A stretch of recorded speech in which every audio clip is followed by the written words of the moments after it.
बिस्मिल्लाहिर्रहमानिर्रहीम अस्सलाम वालेकुम। सऊदी अरब के शहर बरीदा में पेश आने वाला एक सच्चा वाकया। एक सऊदी ताजिर का बयान है कि मैं और मेरा दोस्त सऊद शहर बरीदा में तिजारत करते थे। एक दिन मैं जुमा की नमाज के लिए बरीदा की मस्जिद अल कबीर में गया। नमाज ए जुमा के बाद जनाजा का ऐलान हुआ। नमाज जनाजा अदा की गई। लोगों ने एक दूसरे से पूछना शुरू कर दिया, ये जनाजा किसका है?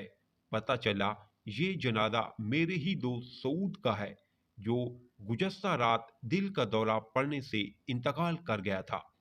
मुझे सुनकर इंतहाई सदमा पहुंचा। ये 1415 हिजरी यानी कोई 22 वर्ष पहले की बात है। उस वक्त अभी मोबाइल फोन आम नहीं हुआ था।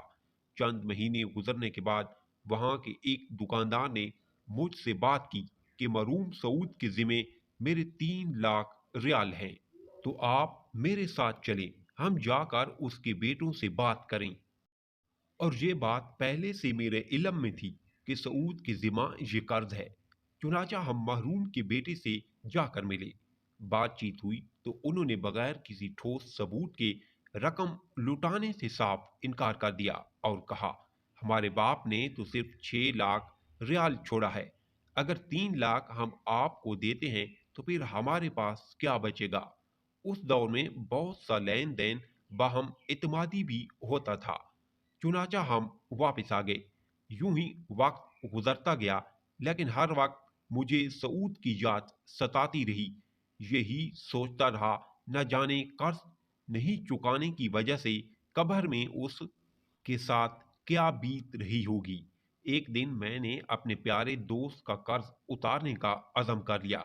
इस इरादे के बाद फिर मुझे 2 दिन तक नींद नहीं आई। जब भी मैं सोने के लिए आंखें बंद करता तो सऊद का मुस्कुराता चेहरा मेरे सामने आ जाता, गोया वो मेरी मदद का मुंतजिर हो। तीसरे दिन मैंने अपने अज़म को अमली जामा पहनाते हुए अपनी दुकान सामान समेत फरोख्त कर दी और दीगर जमा पूंजी इकट्ठी की तो मेरे पास 4,50,000 रियाल जमा हो गए। तो फौरन 3 लाख रियाल से दोस्त का कर्ज अदा किया, जिससे मुझे दिल्ली सुकून मिला। इस अदायगी के 2 हफ्ते बाद वही शख्स जिसको मैंने 3 लाख अदा किए थे मेरे पास आया और कहने लगा, मुझे पता चला है कि आपने अपना सब कुछ बेच कर ये पेमेंट की है, लिहाजा मैं 1 लाख रियाल से दस्तबरदार होता हूँ। यह कहकर उसने 1 लाख रियाल मुझे वापस कर दिया और मार्केट में दूसरे ताजरों के साथ भी इस वाक़ये का तज़किरा किया कि मुखलिस दोस्त ने कमाल की मिसाल कायम कर दी है। चंद दिन गुजरे कि एक ताजिर का फोन आया। उसने पेशकश की कि मेरे पास 2 दुकानों पर मुश्तमिल एक स्टोर है, जो मैंने आपको बला मुआवजा देना चाहता हूँ। मैंने उसकी पेशकश को कबूल किया। मजदूर लगाकर दुकानों की सफाई की।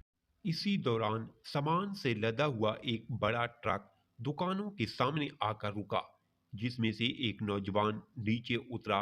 सलाम के बाद कहने लगा, मैं फलां ताजिर का बेटा हूँ।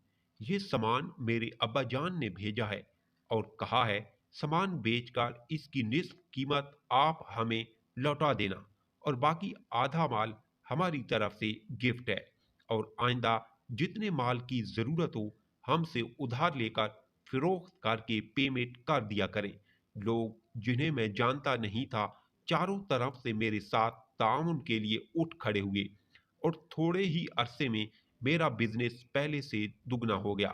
अल मुख्तसर 1436 हिजरी के रमजानुल मुबारक में मैंने 3 मिलियन रियाल अपने माल की ज़कात अदा की। ये कोई अफसाना नहीं बल्कि हकीकी वाक़या है। सैयद कैनात रहमतुल आलमीन का फरमाने गिरामी किस कदर सच्चा है कि जब तक बंदा अपने भाई की मदद में रहता है, अल्लाह ताला भी उसकी मदद करता रहता है। अगर आपको स्टोरी अच्छी लगी है तो मेरे चैनल को सब्सक्राइब जरूर करें।